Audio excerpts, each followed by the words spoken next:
The first strange thing about the train was that nobody got off.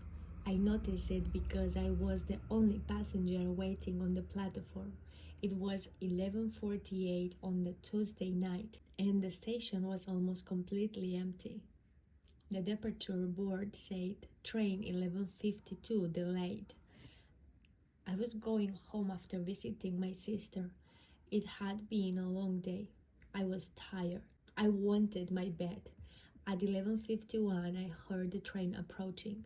No announcement, no warning, just the distant sound of steel against steel. The headlights appeared around the bend. The train pulled into the station. It looked old, older than the station itself. Its windows were dark, the doors opened. Nobody came out. I hesitated. Then I stepped inside. The doors closed behind me. The carriage was empty. Almost. There was one man sitting at the far end. He was wearing a gray coat. His hands were folded over a walking stick. He looked about 70. I sat several seats away. The train began moving. I checked my phone, no signal. That wasn't unusual underground, but we weren't underground. I looked through the window. There was nothing outside. No buildings, no lights, only darkness. I checked the station map above the door. The train should have passed through 6 stations before mine.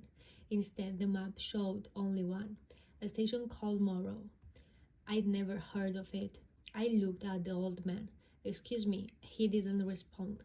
"Does this train stop at King's Cross?" He looked at me. For a moment he seemed confused. Then he smiled. "Not anymore." I laughed. "Sorry?" He turned toward the window. "Nobody gets off there." The train continued. 10 minutes passed. Then 20. I stood.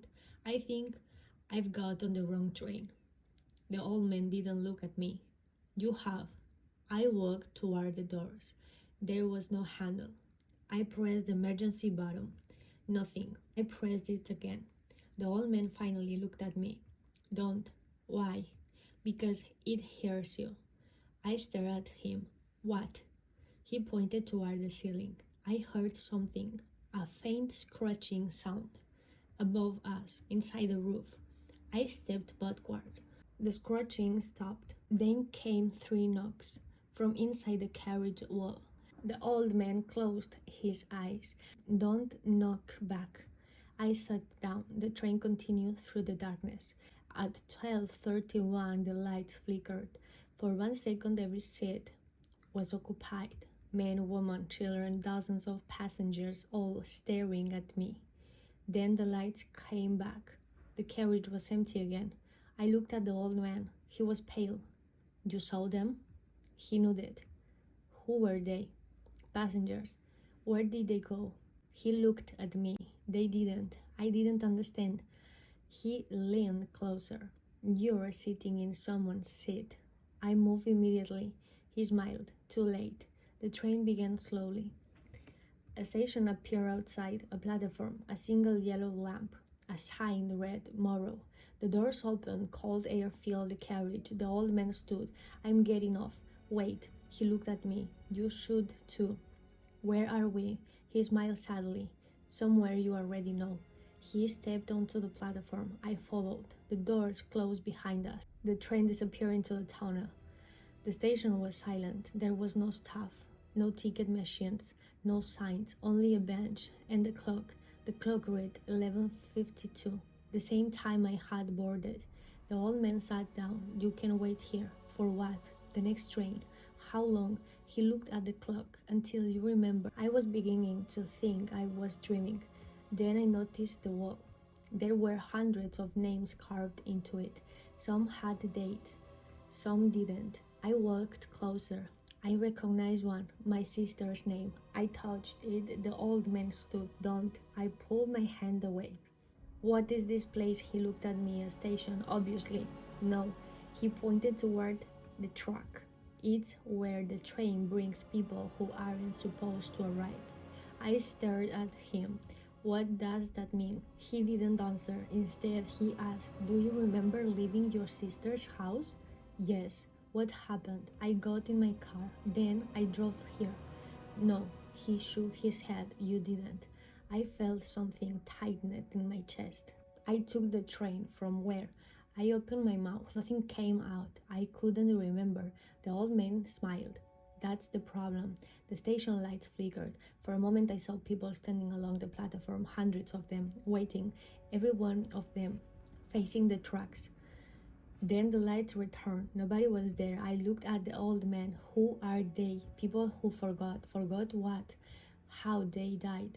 I laughed. It came out weak. I'm not dead. He nodded. That's what they all say. A train whistle sounded in the distance. The old man stood. Your train is coming. I looked toward the tunnel. A single headlight appeared. The train entered the station.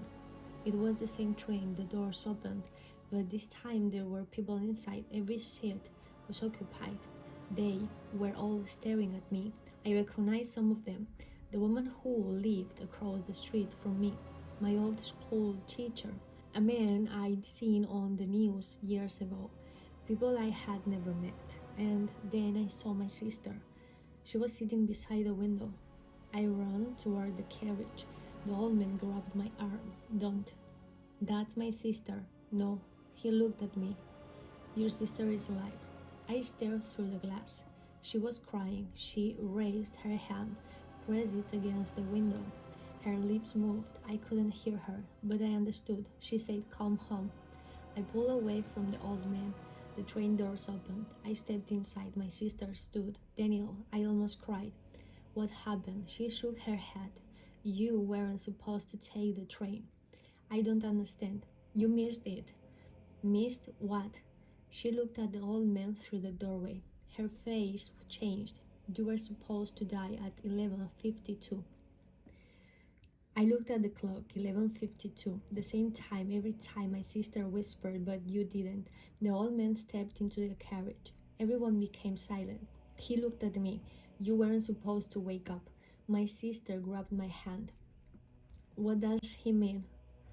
The old man didn't answer. Instead, he pointed toward the front of the train. Look. I walked forward. The driver was sitting behind the glass. I couldn't see his face. The train began moving. I looked through the front window, and finally I remembered. The road, the rain, the headlights, my sister calling me, my hands slipping from the steering wheel, the sound of metal folding, the terrible silence afterward. I remember opening my eyes. I remember crawling from the wreck. I remember walking toward the station. I remember boarding the train, but there was one thing I couldn't remember. What happened after I got on? The old man answered without me asking. You died on the train. My sister started crying. No, he nodded. At 11:52. I looked at the clock. 11:52 again. Always 11:52. The passengers around me slowly turned their heads. They weren't looking at me anymore. They were looking at the rear door. Someone was standing there. A conductor, black uniform, black hat. His face was hidden. He raised one hand. The train stopped. The doors opened. There was no platform outside, only darkness. The conductor pointed at me. The old man whispered, Now you have to decide. Decide what? Whether you want to go back. Back where? He pointed through the window. The darkness outside changed. I saw my sister's house. I saw my bedroom. I saw my sister sitting beside a hospital bed, and I saw myself lying in it, alive. Machines surrounded me. Doctors were working desperately. My sister was holding my hand. She was crying. He's coming back, someone said. I stared. How? The old man smiled. Sometimes people get lost. The conductor raised his hand again. The doors began closing. I looked at my sister. She looked up.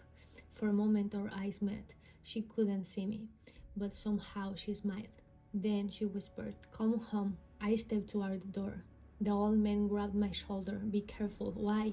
He looked at me. Because if you go back, he paused. Something else has to stay. I looked at the passengers. They were all staring at me, waiting. I didn't understand. Then I looked at the empty seat beside my sister. There was someone sitting there, a little boy, maybe 7 years old. He was staring at me. I knew him. I had seen him before. In the photographs, in the dreams, in the dark reflection of my bedroom window. He smiled, and I suddenly remembered the last thing that happened before the crash. Someone had been sitting beside me in the car. A little boy I had been driving alone. Or so I thought. The boy leaned toward me. His voice was very soft. You promised. The train doors were almost closed. I looked at my sister, then at the boy, then at the old man. What did I promise? The old man didn't answer. The little boy did. You promised you'd bring me home. The door shut. The train began moving. I woke up in a hospital bed.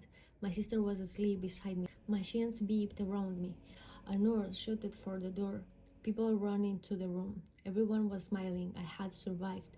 They told me I've been unconscious for 11 minutes. There had been no train, no station, no old man, no little boy, nothing. For weeks I tried to forget it. Eventually I almost succeeded. Until one night I woke up at 11:52. There was someone sitting on the chair beside my bed. A little boy, 7 years old, wet hair, pale face. He looked at me, then he smiled. Thank you. I couldn't move. For what? He climbed down for the chair, walked toward the door, and before he disappeared, he turned back. You kept your promise. I looked at my sleeping sister, then at the hospital window. There was a reflection in the glass. 3 people stood behind me, my sister, the old man, and the little boy, but I was the only one lying in bed. The next morning, the doctors told me something strange. My heart monitor had recorded a flat line at exactly 11:52 for 11 seconds. Then it started again. They called it a malfunction. I didn't tell them what I saw, because sometimes when the hospital gets quiet, I hear a train passing beneath the building. There are no train tracks anywhere near the hospital, and every night at 11:52 I hear the same 3 knocks. Not on the door, not on the window, from underneath my bed. I never look, because the first night it happened, I heard the little boy whisper, "Don't worry." Then the old man's voice answered him, "He's home now." And somewhere beneath the floor, something began knocking back.